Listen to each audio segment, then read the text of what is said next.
Belmore. I'm a senior women's studies and social work major here. And my advisor is the lovely Dr. Barbara Kernan. And my title is Honoring the Goddess, a Material Culture Analysis of the Brassiere. In 1903, British archaeologist Arthur Evans came across a female figurine, later identified as a snake goddess, on an excavation of a palace on the island of Crete. Historians estimate that during the Bronze Age, approximately 2,500 BC, on this island lived the Minoan culture, which was largely believed to be a matriarchal society. Depictions of the snake goddess show her donning a bolero jacket and a long tiered skirt with her breasts fully exposed. According to historians of Minoan culture, women's fashion during this time period centered around a bra-like device called a mastioide. Its function was simple: to emphasize and accentuate their bare breasts, which these women displayed openly to honor their goddess.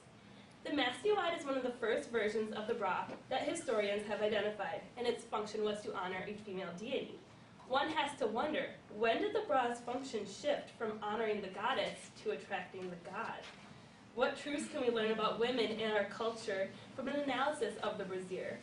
In quest of these answers and many more along the way, I utilized a material culture methodology that urged me to look at the bra not as a mere female undergarment, but as a text. It is my belief that this methodology has the ability to uncover truths that language cannot. Through my analysis of two brassieres, along with a historical overview of the brassiere, I will demonstrate how the constriction of this device conflates with women's political freedom and liberation. Material culture is an interdisciplinary study that combines art history, women's studies, and artifact analysis. Jules David Brown, a renowned art historian who's made considerable contributions to the scholarship on material culture, provides us with a thorough definition. The study of material culture is the study of materials to understand culture, to discover beliefs, the values, ideas, attitudes, and assumptions of a particular community or society at any given time.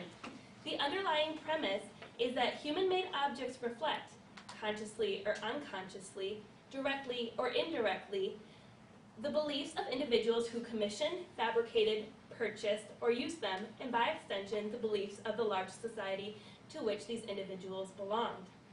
In order to effectively conduct a material culture analysis of the two bras I selected, I utilized material culture theorist E. McClung-Fleming's proposed model of artifact study, which involves a four-step process of identification, evaluation, cultural analysis, and interpretation in respect to the five properties of an artifact: its history, materials, construction, design, and function.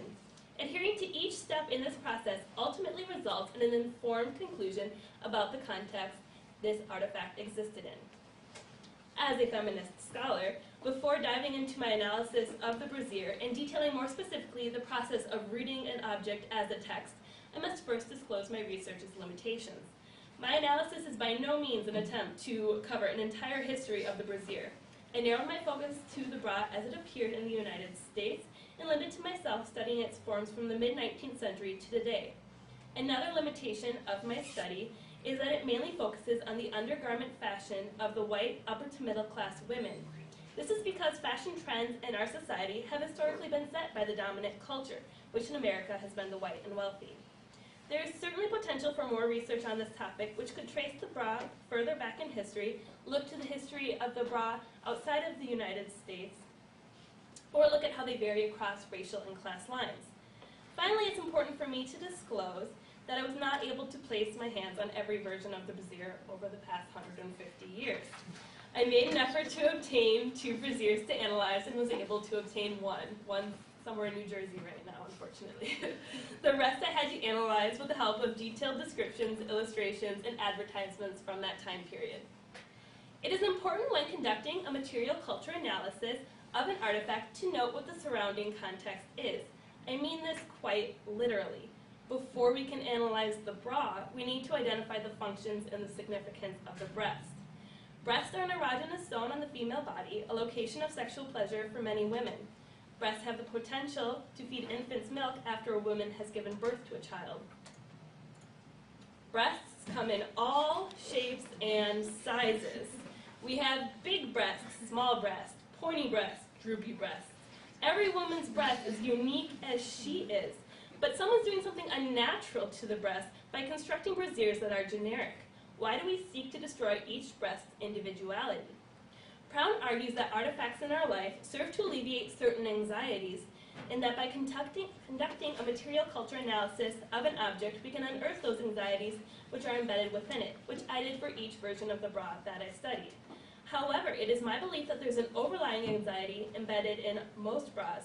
Regardless of their design and construction, they have the same broad function to in some way constrain and sexualize or desexualize the female breast, which prevents us from honoring the goddesses, as our Minoan sisters did. Leslie Shannon Miller, a material culture theorist, conducted an analysis of the Victorian corset, in which she doesn't ask her readers to stretch their imagination far by claiming that the corset is a material metaphorical cage. According to Miller, the vertical stays resemble nothing so much as the bars of a cage that emphatically repel the very caresses that the appealing appearance of satin and lace encourage. Miller goes on to make the claim that this tension is mimicked by the corset's purpose, which evokes both a touch-me-not aura, while simultaneously calling blatant attention to women's breasts and buttocks. The metaphor of the corset as a cage is quite appropriate. We know that during the Victorian era, women were still considered property and therefore couldn't own property themselves. They had no rights to their own children and were denied access at higher learning institutions. According to Thorstein Veblen's theory of a leisure class, the corset's function was to demonstrate the leisure of the woman who wore it. Because women who wore such a constraining undergarment were not able to do manual labor, this conveyed to society in which she lived that her husband made enough money to hire students to tend to the housework. These women were essentially mannequins. As we move into the early 20th century, there is increasing concerns emerging from the medical community about the dangerous effects of corsets to women's health. Madame Gauche-Surrat, a corsetier with a medical background, manufactured a corset which she claimed would minimize the health risks for women by removing the pressure from their diaphragms and abdomens. This corset, called the health corset or S-curve corset, featured a long and flat front called the busk. When the corset was tightly laced, the busk would force the bust line dramatically forward while their hips were thrown back. Despite Gauche-Surrat's good intentions, her version of the corset was no healthier or more comfortable than the corsets that preceded it. Women's natural curves continued to be drastically distorted by their undergarments. In 1911, we see another shift in the design of the corset. The S silhouette is no longer in vogue as women start to enter the workforce, taking college classes, fighting to win the right to vote, and engaging in more recreation, such as riding bicycles and playing tennis. Women's undergarments shift to a greater level of practicality, allowing them more of a range of motion and comfort. Over the course of World War I, we see women enter the workforce to occupy the jobs men left as they went overseas to fight, and we see less corsets being worn and purchased. Not only were they impractical for the workplace, but the U.S. military needed steel, so women were discouraged from buying corsets since many of them were still made with steel boning. So women made do with the materials they had at home, following the lead of Mary Phelps Jacob, a New York debutante, famous for creating a soft and comfortable brassiere using 2 handkerchiefs and a pink ribbon. Following World War I, in 1920, we see another significant event that impacts women's lives in our nation's histories. Women gain the right to vote.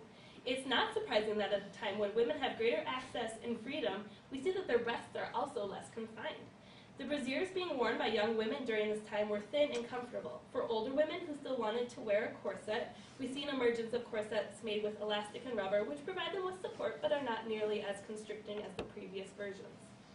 In 1930, we start seeing the bra lifting and separating the breasts. We also see classifications of the breast with A, B, C, and D cup sizes. A very popular brand of bras during this era were the Capstones. These bras used seaming within the fabric to give women's breasts more of an angular shape. We can see the era's fascination with Art Deco, both in the Capstone's bra ads as well as the bras themselves. With the onset of World War II, we see once again a large push for women to enter the workforce, ration, and make do in men. The bras of the 1940s reflect the country's values for women to be both practical and modest while their men are away. With the end of World War II, we see men come home not just as men, but as mere gods of war. And these women are just the mortals offering up their sacrifices to honor them by going back to the home and occupying the traditional roles of wives, mothers, and houseworkers with a desire to recapture the status quo of their generation. Here we have extreme gender polarization in which the men are men and the women are women. We see a new style of bra appear, which serves to alleviate many of the concerns of the era. This style of brassiere was of particular interest to me, which is why I chose it as one of my bras to use in my material culture methodology. The 1950s bra was primarily made of cotton, so it had very little give. The only area in which we may see elastic is in the middle of the two cups. In this bra, we see a pentagon-like cutout with elastic in the middle, which allows the wearer to move a little easier. There's a substantial amount of fabric used in this bra. The breasts and surrounding area are thoroughly covered with material, giving the illusion of modesty. The straps of the brassiere are of medium width and contain metal clasps that help adjust the bra to fit its wearer. The cups of this brassiere are cone-shaped, lifting the breasts up to new heights and separating them. These cones create an altar for which women to rest their breasts upon, offering them up to their gods of war. These cups are heavily stitched in a target pattern, right down to the crosshairs. The 1950s bra was named the bullet bra, and it's no stretch of the imagination to imagine why. These bras took the natural shape of the breast and turned it into artillery iconography. The god of war bring back shell casings and gun bayonets as tokens of their military service. The nose of their bomber planes are too heavy to bring back with them. But fear not, gentlemen, because they're located on the breast of Betty Sue back home. You no longer have to associate this shape with the cruelties of war, but instead the infinitely more erotic and alluring brassiere on your best gal. There are many anxieties embedded within this bra. As women age, their breasts tend to droop. Not the case with this bra. The bullet bra helps to lift the breast back up, as if to turn back the clock and allow women to make up for lost time with their men as they've been gone for many years. The baby boom was no accident. The 1950s bra gave the illusion of permanently erect nipples, as if to indicate that these women were in a constant state of arousal, or just really cold. In sharp contrast was the 1960s and 1970s no bra bra, which was the second bra I chose to analyze. Let's see how the document can.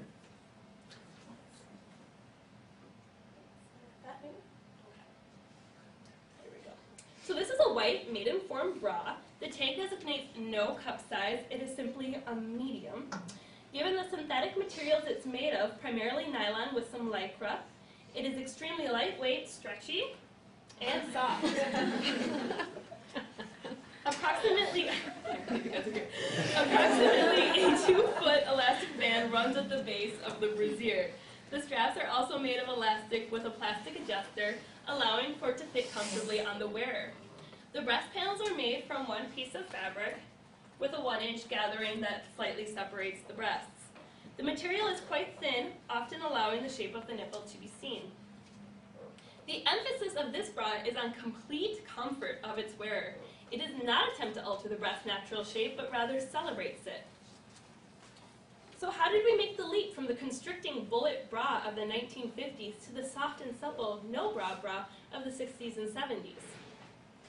In the 1960s, with the emergence of the second wave, women's liberation movement launched by Betty Friedan's work, The Problem That Has No Name, women started rejecting their confining gender roles, and along with it, the confining bullet bra.